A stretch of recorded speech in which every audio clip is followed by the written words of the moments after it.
Right now, somewhere in your body, a small gland the size of your hand is quietly running two of the most critical systems keeping you alive. And most Americans have no idea it even exists until something goes very wrong. We're talking about the pancreas. And according to data from the National Institutes of Health, diseases of the pancreas affect over 300,000 Americans every single year, many of whom had warning signs for months and never connected the dots. Today, we're going to change that. Because your pancreas may already be talking to you through three surprisingly quiet signals most people brush off as normal. And sign number 3. It looks almost nothing like what you'd expect from a digestive organ. Stay with us. This video is for educational purposes only and is not medical advice. Always consult a qualified healthcare provider about any symptoms or concerns. Before we get into the signs, let's make sure we understand what the pancreas actually does, because it's doing two very different jobs at the same time. First, it's a digestive powerhouse. It produces enzymes, chemicals that break down the fats, proteins, and carbohydrates in everything you eat. Without those enzymes, your body literally cannot absorb nutrients from food, no matter how healthy you eat. Second, it's your blood sugar command center. The pancreas produces insulin and glucagon, the hormones that keep your blood glucose in a safe range around the clock. When the pancreas is stressed, inflamed, or damaged, both of these systems can start to fail, sometimes at the same time. And the early signs are almost always silent. Sign number 1 is one that most people notice, feel embarrassed about, and never mention to a doctor. We're talking about changes in your stool, specifically stools that are pale, grayish, oily looking, or that float persistently and are difficult to flush. Here's the mechanism. When your pancreas is not producing enough digestive enzymes, a condition researchers call exocrine pancreatic insufficiency, or EPI, fat from your food passes through your intestines undigested. That undigested fat is what creates pale, greasy, foul-smelling stools that float. A 2021 review published in the journal Gut estimated that exocrine pancreatic insufficiency is significantly underdiagnosed in the United States, with many cases mistaken for irritable bowel syndrome or dietary sensitivity for years before a correct diagnosis. If you've noticed your stools consistently look different, lighter in color, oilier in texture, or harder to flush, that's not a food fluke. That's potentially your pancreas telling you its enzyme output is compromised. Talk to your doctor. There's a straightforward stool test that can check your enzyme levels. Sign number 2 is a feeling millions of Americans are living with right now and attributing to stress, posture, or a bad meal. It's a dull, nagging discomfort, sometimes a pressure or a heaviness in the upper left abdomen or the center of the belly, sometimes radiating toward the back. The pancreas sits deep in the upper abdomen, tucked behind the stomach.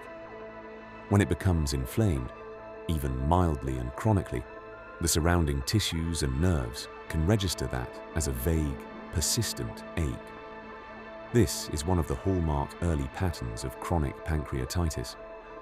What makes this sign so easy to miss is that it often gets worse after eating, especially after high-fat meals, and then eases off, making people think it's just indigestion.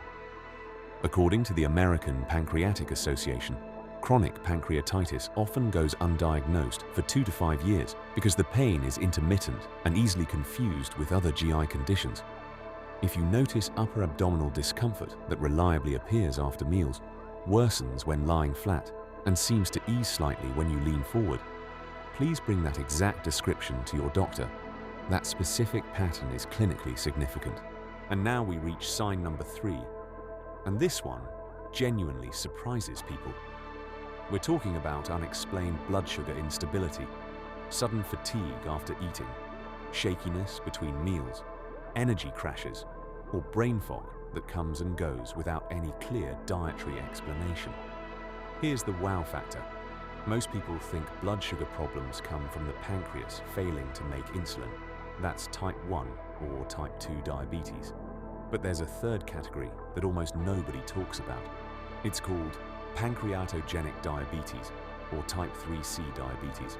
It happens when pancreatic damage, from inflammation, scarring, or other causes, disrupts the insulin and glucagon production system in a different and often unpredictable way. A landmark study published in Diabetes Care found that type 3C diabetes may account for up to 9% of all adult diabetes cases in the United States, but the vast majority of those patients were initially misclassified as type 2. That's potentially millions of Americans being treated for the wrong root cause. What this means for you, if you are experiencing blood sugar-like symptoms, afternoon crashes, feeling shaky and irritable before meals, sweating after eating carbs, and nobody has connected it to your pancreas, it may be worth asking specifically about your pancreatic function. A simple blood test measuring fasting glucose alongside a pancreatic enzyme marker called lipase can be a meaningful starting point. Here's the empowering part of today's video. Your pancreas is not a helpless organ. There are real, evidence-supported steps you can take to reduce the stress on it and clear signals for when you need professional help immediately. Step 1. Reduce alcohol. This is the single most modifiable risk factor for pancreatitis. Even moderate regular alcohol consumption can cause cumulative stress on pancreatic tissue. If you drink regularly, talk to your doctor about what a safe level looks like for your body. Step 2. Cut back on high-fat, ultra-processed meals in a single sitting. Your pancreas releases a large enzyme surge after every meal. Frequently overwhelming it with heavy, fatty, processed food may contribute to chronic low-grade inflammation over time. Smaller, more balanced meals are gentler on the system. Step 3. Know the red flag symptoms that mean go to the ER now, not next week, not after a Google search. Sudden, severe upper abdominal pain, especially with nausea, vomiting, or fever, can signal acute pancreatitis, which is a medical emergency. Do not wait. Step 4. Ask your doctor specifically about pancreatic function if you have any of the 3 signs we covered today. Request a fasting lipase test, an amylase level, and if stool symptoms are present, a fecal elastase test. These are all standard, accessible lab tests. And remember, this video is educational only. It is not a diagnosis. Your doctor is your partner in this, not a search engine. The pancreas works quietly every single day, managing your digestion, managing your blood sugar, keeping systems running that you never think about until they start to struggle. Now you know the 3 signals it sends when it needs attention. Changes in stool appearance, persistent upper abdominal discomfort after meals, and unexplained blood sugar swings. If any of those resonated with you today, share this video with someone you care about. Because this is exactly the kind of information that gets missed for years. And if you want to go deeper, our next video covers 3 silent signs your bile duct may be obstructed, a condition closely connected to the pancreas that most people confuse with routine digestive trouble. Hit subscribe so you don't miss it. Take care of your body. It's the only one you get.